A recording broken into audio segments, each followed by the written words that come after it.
এই শোনো না গো, আমাদের পুতুল ডায়েরি চ্যানেলটি সাবস্ক্রাইব করে পাশে থাকা বেল আইকনটি বাজিয়ে দিও প্লিজ।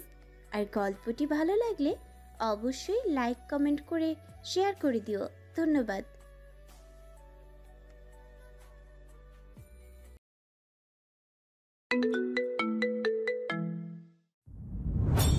ফোন রেখে ইর্তিজার চোখ গেল রুশাদের পুরনো বাসার দিকে। রুশাকে এত রাতে মনে পড়ছে কেন? এতক্ষণ পড়ার চিন্তা ভুলে গিয়েছিল। বাসায় আসতে আসতে 8টা রাত। এরপর একটা টিউশনি করিয়ে 10:30 পুনরায় বাসায় ফিরল।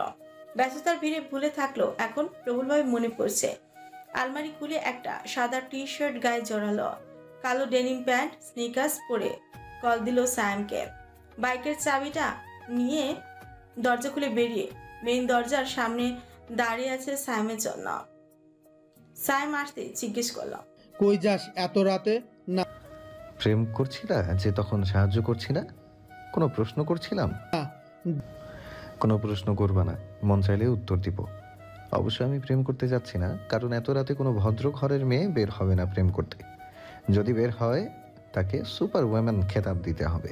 সায়াম থমকে বলল, দূর হ, আমার দেরি হচ্ছে। ইর্তিজা ফিরে নাচিয়ে বলে, কিসের? মামি ঘুমায়নি? এই ইর্তি, তুই কবে থেকে ডার্টি মাইন্ড নিয়ে ঘুরছিস? You have to remember, I'm a doctor and don't play hide and seek with me. আম আ ডেক্টর, ঢং বাদ দে। মুখ ভেঙচি দিয়ে সায়াম অনুকরণ করলো ইর্তিজাকে।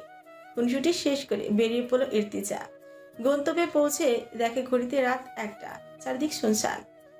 রজনীর নিস্তব্ধতা ঘিরে ধরেছে চারপাশটাকে। এই গলির বেশিরভাগ বারান্দায় গাছ লাগানো। হাসনাহিনার মাতাল মাতাল গন্ধ নাকে লাগছে। একটু পর আবার বেলির কড়া গন্ধ। বাইকটা রাস্তার পাশে পার্ক করে পরিচিত নাম্বারে ফোন দিল। একবার, দুবার, 3বার রিং হয়েও কল রিসিভ হলো না। স্বভাবতই মানুষ এত রাতে ঘুমাবে। নিজের মতো অন্যকে নিশাচর ভাবা বজ্র ফল। গত 3 বছর ধরে ইনসোমনিয়ায় ভুগছে। ভাবনার শেষে আরো একবার কল দিল। রিসিভ হতেই ভেসে উঠল চেনা কণ্ঠের আদো আদো বলে, আসসালামু আলাইকুম। ওয়ালাইকুম আসসালাম। কে বলছেন? ইর্তিজা অবাক হয়েও হলো না, কারণ পুরনো নাম্বারটা থাকলেও হয়তো নতুন নাম্বারটা নেই রমণীর কাছে। ঘুম জড়ানো কণ্ঠ কি সুন্দর স্নিগ্ধ। ইর্তিজা ক্ষীণ গলায় পড়ল, আপনার পানিগ্রাহী ইর্তিজা স্যার। ঘুম থেকে লাফ দিয়ে উঠল রুষা। খাটের উপর কটমট আওয়াজটা ইর্তিজার কানে আসতেই হেসে উঠে বলল, আস্তে খাট ভাঙবে তো, লাফিয়ে ওঠার কিছু নেই। এতটুকুতে এই অবস্থা? আরেকটা নিউজ দিলে তো বাসাটাই ভেঙে যাবে মনে হচ্ছে। কি? বারান্দায় আসুন, এক নজর দেখে চলে যাব। পড়তে পারছি না, সাফোকেশন লাগছিল। আপনি আমার বাসার নিচে? জি প্লিজ আসুন, দেরি হয়ে যাবে। রুষা বারান্দায় এসে দেখলো বাইকের সাথে হেলান দিয়ে দাঁড়িয়ে আছে নিচে। 6তলা থেকে খুব দূরেই মনে হচ্ছে বুকের ভেতরটা যন্ত্রণা করে উঠল।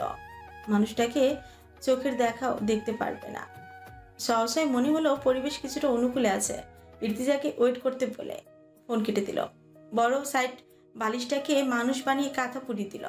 ব্যাগ থেকে চাবি বের করে টিপে টিপে দরজার কাছে এসে দরজাটা খুলল। লক করে সিঁড়ি দিয়ে আস্তে আস্তে নেমে গেল। ঘটে বুদ্ধি কম থাকলে যা হয় কি। নিচে এসে দেখে বড় গেটে তালা ঝুলছে। মন চাইছে হাত পা ছড়িয়ে কান্না করতে। আশপাশটা ভালো করে দেখলো চাবি আছে কিনা গেটের। চাবি পেল না, তবে যা পেল তা হলো মই। পাশে সাইড ওয়ালটা টপকাতে পারলেই বের হতে পারবে। মইটা জায়গা মতো বসালো। এই প্রথম মই চলবে। কেমন যেন কেঁপে কেঁপে উঠছে, ভয়ে থুরথুর করছে বুক। ওয়ালের উপর উঠে গেল। এখন নামবে কিভাবে? এত বড় মই তো আর এই পাশে আনা যাবে না। এইখান থেকে লাফ দেওয়া ছাড়া উপায় নেই। বিসমিল্লাহ বলে দিল লাফ। থপ করে কিছু পর আজ ইর্তিজা নড়ে উঠল। আশপাশে তাকিয়ে দেখলো কিছু না। পরে ভাবলো ফোন দিয়ে বলুক আজকে চলে যাবে। ফোন হাতে নিতেই দেখে পা ঘুরে সামনে আসতেছে রুষা। রুষাকে দেখে হাই ভোল্টেজের শক খাওয়ার দশা মনে মনে আওড়ালো। বাপরে, আসলেই সুপার ওয়ামেন। রুষাকে এগিয়ে ধরে বসালো এক পাশে। প্রশ্ন ছিল, কি হয়েছে? এত রাতে এলেন কি করে? ওয়াল টপকে পা মচকে গিয়েছে মনে হয়। আশ্চর্য, মাথা খারাপ। ওয়াল টপকানোর কি প্রয়োজন ছিল? এই সাহস তো আমিও করি না। রুষা গাল ফুলিয়ে কাঁদো কাঁদো হয়ে আছে। ব্যথায় মনে হয় মোটামুটি ভালোই পেয়েছে। ইর্তিজা পা চেক করে বলল, একবার হাঁটার চেষ্টা করুন, উঠুন। লজ্জা করছে না? ডাক্তার হয়ে ভেবলির মতো ভ্যাভ্যা করে কাদার উপক্রম বানাচ্ছেন চেহারাটাকে। এত রাতে এই দেখার জন্য ছুটে এসেছি। আমারই ভুল, আমি এসে চুপচাপ চলে গেলেই পারতাম। বলেই গিয়েছিলাম ইর্তিজা শৈশবের দস্যিপনা ছাড়লেও ম্যাডাম তো আর ছাড়েনি। কিন্তু আপনাকে গত 3 বছর দেখে তো পরিবর্তন এসেছিল। মনে হয়েছে ভাজা মাছটাও উল্টে খেতে জানেন না। রুষা ইর্তিজাকে ধরে উঠে দাঁড়ানোর চেষ্টা করে। একটু একটু করে হাঁটছে। মিনিট কয়েক হাঁটার পর বুঝলো বেশি চোট লাগেনি, ঠিক হয়ে যাবে। রাস্তার পাশে কাজ চলছিল, তাই বালুর পাহাড় বানানো হয়েছিল। সেটার উপরই পড়েছিল বলে এই যাত্রায় রক্ষা পেয়েছে। এখন ঠিক আছে, হাঁটতে পারবো। রুষার কথা শুনে ইর্তিজা ছেড়ে দিল রুষাকে। নিরাপদ দূরত্বে চলে গেল। একটু সামনে হেঁটে লেক পাড়ে গেল দুজন। বসার ইশারা দিতেই লেকের পাশে বসলো। গুলশানের সেই বিখ্যাত হাতি ঝিলের লেক পাড়ে বাসা হওয়াতে এই সুবিধা। রাত যতই হোক সবসময় শোরগোলই থাকে। ইর্তিজা লক্ষ্য করলো সুতির 3 পিস পরা, মাথায় ঘোমটা দেওয়া এক গোলগাল চেহারার ঘরোয়া মেয়ে লাগছে রুষাকে। এই সাদামাটা বেশেও ভালো লাগা কাজ করছে। যাকে ভালো লাগে তাকে সব বেশেই ভালো লাগে। নীরবতা ভেঙে ইর্তিজাই বলল, আঙ্কেল কবে আসবেন? রুষা পান্ডির দিকে তাকিয়ে উত্তর দিল, আব্বু রাতেই এসেছে, বাসায় গিয়ে দেখি আব্বু। তবে কালকে আব্বুকে পাঠাবো। নিজেদের মধ্যে এখনো এক হাত দূরত্ব রেখে বসেছে ইর্তিজা। রুষা মনে মনে হাসল। আপনার ইচ্ছে। ভাবছে ইর্তিজাকে একটা প্রশ্নই করবে। দেরি না করে জিজ্ঞেস করল, আপনি আমাকে আপনি সম্বোধন করছেন কেন? ইর্তিজা সময় অপচয় না করে জবাব দিল, আমার জীবনে 3 জন নারীর 3 রকম সম্বোধন। 3 জনই আমার কাছে শ্রেষ্ঠ সম্পদ। তাদের সম্বোধন ভিন্ন, তাই সেই 3 নারী কারা নিশ্চয়ই বলে দিতে হবে না। রুষা দুপাশে মাথা নাড়াল। ইর্তিজা মা এবং ইশরাকে সবচেয়ে বেশি যত্ন করে এবং ভালোবাসে। সেখানে রুষাকে তাদের সাথে জায়গা করে দিয়েছে। এর চেয়ে বড় প্রাপ্তি আর কি হতে পারে? ভাবনা ছেদ করে রুষা বলল, আমরা বসে আছি কেন চুপচাপ? ইর্তিজা ভ্রু নাচিয়ে দুষ্টমির ছলে বলে উঠল, আপনি কি চাচ্ছেন আমি কিছু করি? অবশ্যই, এভাবে বসে থাকা যায় নাকি? ভেবে বলছেন? আমার এই ভালো মানুষের আড়ালে কিন্তু একটা অসভ্য বেসামাল সত্তা আছে, যাকে অনেক কষ্টে দমিয়ে রেখেছি। ভয়ে আছি বিয়ের পর সামলাবো কি করে তা নিয়ে। আস্তাগফিরুল্লাহ। রুষা ছিটকে আরো এক হাত দূরে চলে গেল। ইর্তিজা ঠোঁটের কোণে দুষ্টু হাসি রেখা আবার বলল, মুখ থেকে হাত সরান, আপনাকে আমি দেখি। লজ্জা লজ্জা গাল দুটো চেরি চেরি লাগছে। I love cherry. আপনি কি জানেন চেরি খুব মিষ্টি? পৃথিবীতে কয়েক প্রজাতির চেরি রয়েছে। রেড চেরিটা দেখতে সুন্দর, অবশ্য খেতেও দারুণ। এক কামড়েই চেরি খাওয়া যায়। কিন্তু আপনার গালের দুপাশ রেড হয়েছে, that means 2 bite is enough for these 2 beautiful cherries. ইর্তিজার বেসামাল কথাবার্তা শুনে রুষা দুগাল ধরল। নিজের অধর নিজে কামড়ে বিড়বিড় করছে। অসভ্য কত বড় ফাঁসে। আগে তো এমন ছিল না। এমন সময় ইর্তিজা পানির দিকে তাকিয়েই বলল, রুকসার ঠোঁট কামড়াবেন না। কি? ঠোঁট কামড়াতে বারণ করেছি। Only I will bite your lips. ইয়া আল্লাহ, ইর্তি আমি বাসায় যাব। রুষা পুরো মুখ ওড়না দিয়ে ঢেকে ফেলেছে। ইর্তিজা শব্দ করে হেসে উঠল। উঠে দাঁড়িয়ে পড়ল, I'm not dangerous, okay? এখন আপনি সম্পূর্ণ নিরাপদ। চলুন আপনাকে ফুচকা খাইয়ে বাসায় পৌঁছে দেব। মনে মনে ভাবুন বাসায় যাবেন কিভাবে। এখন ওয়াল টপকাবেন কি করে? তাওহিদ সাহেব টের পেলে আজ তো চিবিয়ে খাবে। রুষা এতক্ষণে ভুলিয়ে গিয়েছিল বাসায় যাওয়ার কথা। রাজ্যের চিন্তা ঘিরে তোল। ফাজিল ছেলে ফুচকা খাওয়ানোর পরেই না হয় বলতো, তাহলে শান্তি মতো ফুচকাটা খেতে পারতো। কিন্তু এত রাতে ফুচকা কই পাবে? ইর্তিজা কি মজা করলো? আশপাশে তো ফুচকার দোকানও নেই। রুষা কাছে যেতে ইর্তিজা বলল, চলুন। ফুসকা কই? ফর্মালিটিজের জন্য বলেছি। এত রাতে ফুচকা কই পাবো? আপনিও ফর্মালিটি করুন। না না, আমি ফুচকা খাবো না, বাসায় যেতে হবে। আপনি এত খারাপ এই জন্যই আমাকে মনে করিয়ে দিলেন বাসার কথা। ইর্তিজা মুচকি হাসছে। হাসি দেখেই সব ভুলে গেল রুষা মনে মনে বলে উঠল, মাশাআল্লাহ, যত তাড়াতাড়ি সম্ভব আমার এই অসভ্য ডাক্তারকে লাগবে। আমার করে দাও মহান রব। এরপরে দুজনে বাসার উদ্দেশ্যে হাঁটা শুরু করলাম। রুষা মনে মনে দুরূদ পড়ছে যেন আল্লাহ এবারের মতো রক্ষা করে। বাসার সামনে আসতে দেখে গেটের কাছে জায়েদ কোমরে হাত দিয়ে দাঁড়িয়ে আছে। জায়েদকে দেখে রুষা চোখ কপালে লুকালো গিয়ে ইর্তিজার পেছনে। ইর্তিজা হাসছে। জায়েদ এগিয়ে এসে থমকে বলল, পাজিমে চলো, আব্বা দেখলে আমাকে চাবাই খাবে। একা আসলে আবার খারাপ ভাববে, তাই রুকয়াকে গেটের ভেতর দাঁড় করিয়ে রেখেছি। আর শালাবাবু থুকু হবু বাইরা ভাই, তোমার প্রেম কি এই মধ্যরাতে পেল? আমার কত স্বাদের ঘুম ভাঙে আসছি। এই বাসায় যেদিন আসি তোমরা দুই জামাই বউ মিলে অত্যাচার শুরু করো। এই রুষা চলো। জামাই বউ কথাটা শুনে রুষা ইর্তিজা একে অপরের দিকে তাকে চোখ ঘুরিয়ে নিল। রুষা লজ্জা পেয়ে সোজা গেট দিয়ে বাসার ভিতরে ঢুকে গেল। ইর্তিজা কিছুক্ষণ আগেই কল করে জায়েদকে ঘুম থেকে উঠিয়েছে, নয়তোবা বড় ক্ষতির আশঙ্কা থেকে যেত। শেষে জায়েদের জামাই বউ সম্বোধনটা পেয়ে মনের গহীনে হুমায়ুন আহমেদের লিলুয়া বাতাস বয়ে গেল, প্রশান্তি ছেয়ে গেল তনু জুড়ে। আগামীকাল থেকে রোজা। থার্ড প্রফ আজই শেষ হলো ভাইবার মধ্য দিয়ে। ভাইবা শেষ করে রুষা সেমিনকে নিয়ে ব্যালকনিতে দাঁড়ায়। ব্যাগ কেঁপে উঠাতে মুঠোফোন বের করে দেখলো ফোনের স্ক্রিনে ভাসছে আব্বু লিখা। রিসিভ করতেই বলল, এখনই বাসায় এসো। আব্বু আর একটু কাজ আছে। যা বললাম তাই করো। মাত্রই রিমন রাইদ ইর্তিজা এসে দাঁড়ালো। রুষা সিমিনের দিকেই তাকিয়ে বলল, দোস্ত, আব্বু এখনই বাসায় যেতে বললো। বুঝলাম না রেগে আছি কেন, আমি যাই। এরই মাঝে কয়েকটা হেমন্ত শীত পেরিয়ে এখন বসন্ত। মার্চ মাসটা না শীত না গরম ধরনের মাস। ক্লান্ত শ্রান্ত প্রকৃতি প্রফের প্রেসারে ভুলে গিয়েছে বসন্তের আগমনী আয়োজন। দুজনের মধ্যে খুবই সামান্যই কথা হতো। রুষা চেয়েছে দূরত্ব বজায় রাখতে, ইর্তিজাও চায় রুষা বুঝে শুনে সিদ্ধান্ত নিক, তাই নিজেদের মতোই থাকতো। কলেজে রুষা ইর্তিজা একে অন্যের সাথে এক ক্রোশ দূরত্ব বজায় রেখে চলত। সকলের চিন্তার বাইরে ছিল এই সম্পর্কের কথা। কয়েক মাস আগের কথা। ইর্তিজা রাতে ফোন দিয়েছিল কিছুক্ষণ কথা বলবে ভেবে। রুষা স্ট্রেট কাট বারণ করে দিল। এক্সামের পরে কথা বলবে জানিয়ে দিল। ইর্তিজার বিরক্ত করেনি সেদিনের পর। রুষার দেয়া সব কষ্ট সহ্য করে নেওয়ার একটাই কারণ, মেয়েটা তাকে ভরসা করে। কলেজ রাস্তায় যে কোনো ছেলে বিরক্ত করবে, সাথে সাথে ইর্তিজাকে ফোন দিয়ে বলে আমাকে এসে নিয়ে যান। লাইব্রেরিতে পড়তে যাবে, ছুটির পর একা থাকতে থাকতে কল দিয়ে বলল, আমার সাথে সঙ্গ দিন, একা ভয় করছে।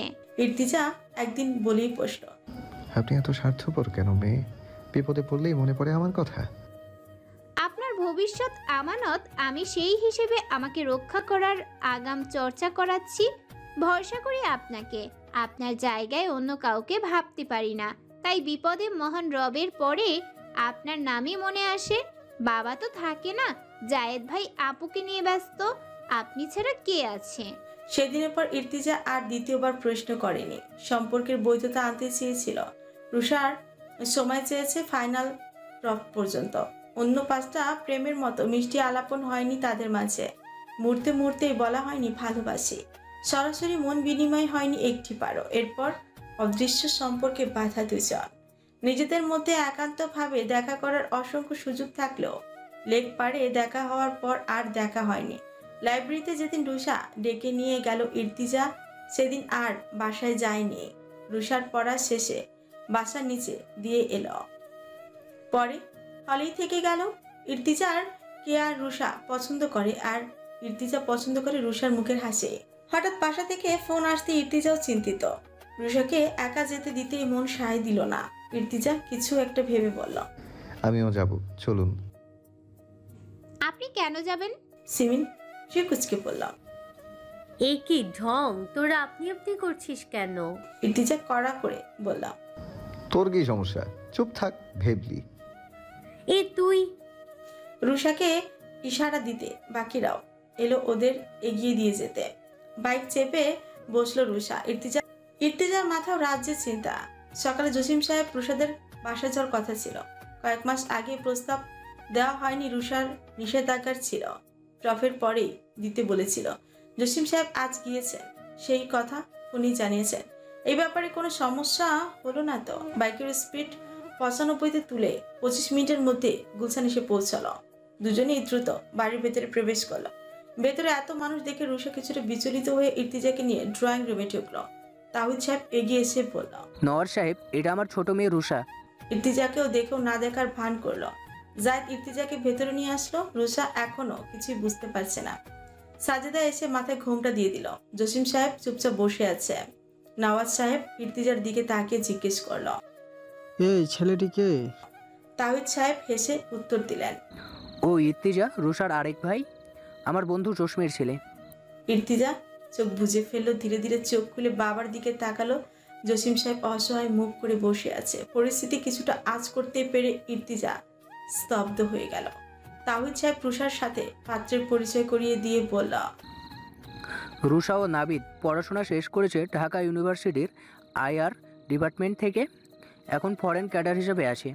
রুষার বাবার মুখের দিকে তাকালো। সাজেদা হক এগিয়ে এসে মেয়ে এবং ছেলেকে আলাদা কথা বলতে পাঠালেন। ইর্তিজা সোফার এক কোণায় নিশ্চল হয়ে বসে আছে। জসিম সাহেব হাতে হাত রেখে বলেন, বাসায় চল।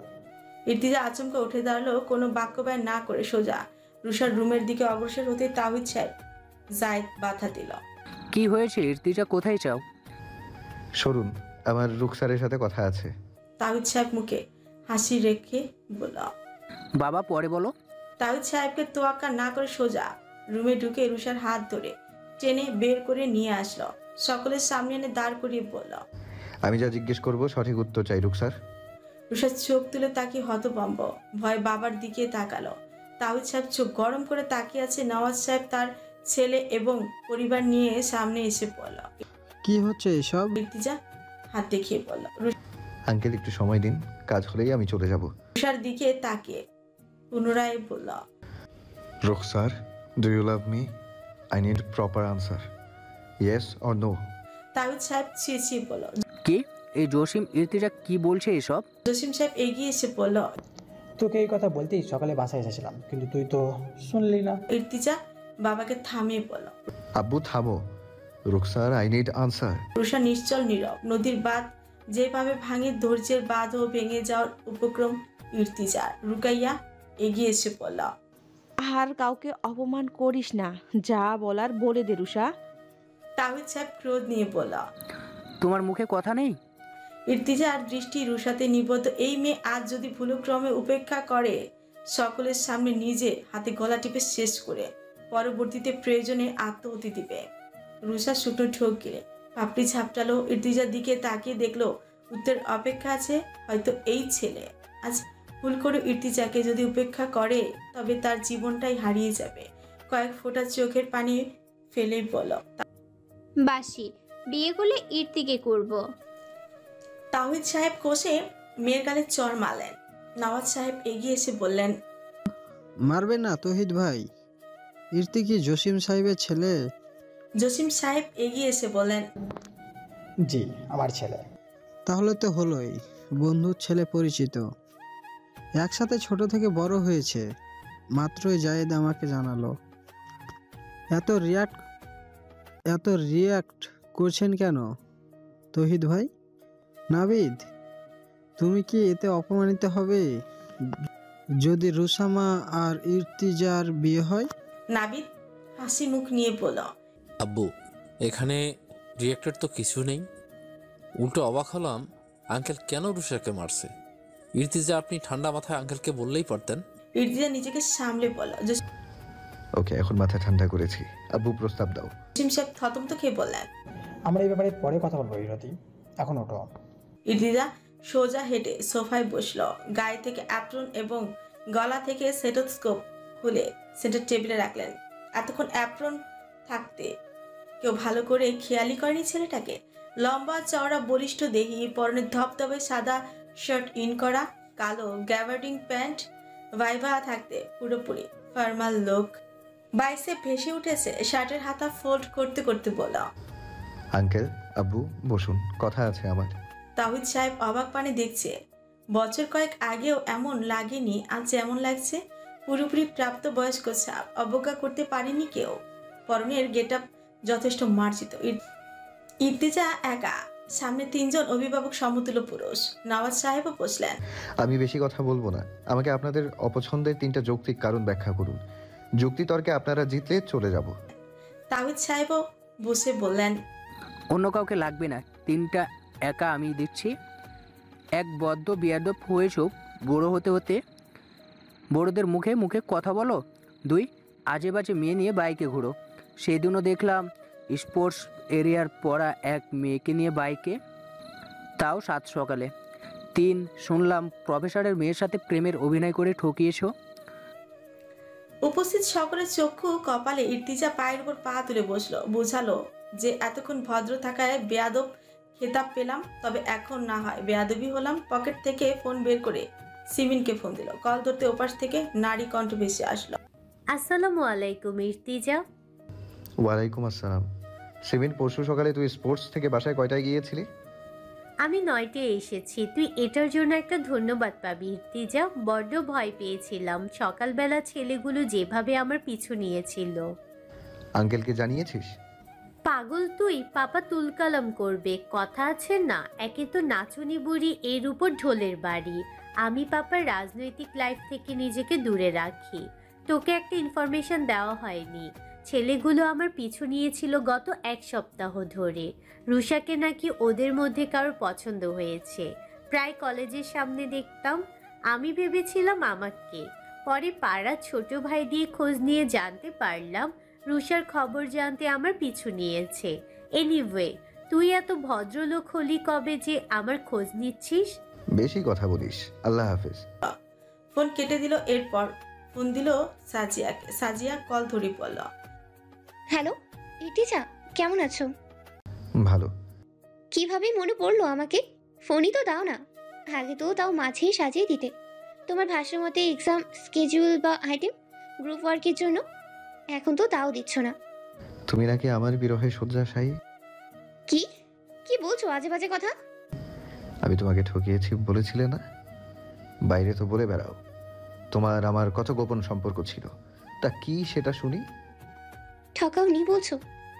এত বছর একসাথে বন্ধুত্ব ছিল, অথচ তুমি বুঝেও না বোঝার ভান করেছিলে। আমি তোমাকে কতটা ভালোবাসি সেই কথা। মানুষ তো একটা বার চেষ্টা করেই ভালোবাসার, তুমি তো তাও করলে না। Good bye. ফার্দার কাউকে যদি বলতে শুনেছি ইর্তিজা ঠকিয়েছে, ভুলে যাব প্রফেসরের মেয়ে তুমি। ইর্তিজা ফোন বন্ধ করে রুষার দিকে তাকিয়ে পড়ল। উত্তর পেয়েছেন ম্যাডাম? ইর্তিজা কারো কাছে জবাবদিহি করে না এক্সেপ্ট রুখসার। এমন সম্বোধনে সকলে রুষার দিকে তাকালো। রুষার চোখে পানি। এতক্ষণ জবাবদিহি রুষার জন্য ছিল। তাহিদ সাহেব চরম অপমান বোধ করলেন। নওয়াজ সাহেব মুগ্ধ হয়ে বসলেন। মাশাআল্লাহ, তোমার এই কাজ আমার পছন্দ হয়েছে। যার কাছে সঠিক জবাবদিহি প্রয়োজন তাকেই করেছো। এমন সময় কলিং বেল বেজে উঠল। সাজেদা হক দরজা খুলে সাইম প্রবেশ করলো, সাথে আরেকজনকে নিয়ে। তাহিদ সাহেব রেগে দাঁড়িয়ে পড়ে, উচ্চ স্বরে বলল, জসিম কত বড় বিয়াদব ত্যাগ, পায়ের উপর পা তুলে বসেছে। আমি জন্মগত বেয়াদব আঙ্কেল। ছোটবেলায় আপনি বাহ বাহ দিতেন, বড়বেলায় বেয়াদব বলছেন। মনে নেই যখন ফুল দিয়ে খেলতে চাইতাম, হাতে গান ধরিয়ে বলেছিলেন, বাবা এটা চালানো শিখবি বড় হয়ে, আঙ্কেল শেখাবে তোকে। আজ এসব ভুলে গেলেন?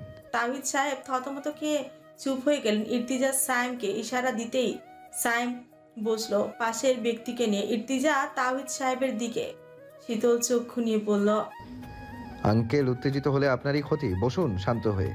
আপনার মেয়ে পালিয়ে যাচ্ছে না। সাইম বলে উঠল, তৌহিদ ভাই মাথা ঠান্ডা করুন, আপনি অহেতুক রাগ করছেন। আপনি সমবয়সী সম্পর্ক পছন্দ করেন না, ভালো কথা। ইর্তিজাকে আপনার বকে যাওয়া ছেলে মনে হয়, তাও ভালো কথা।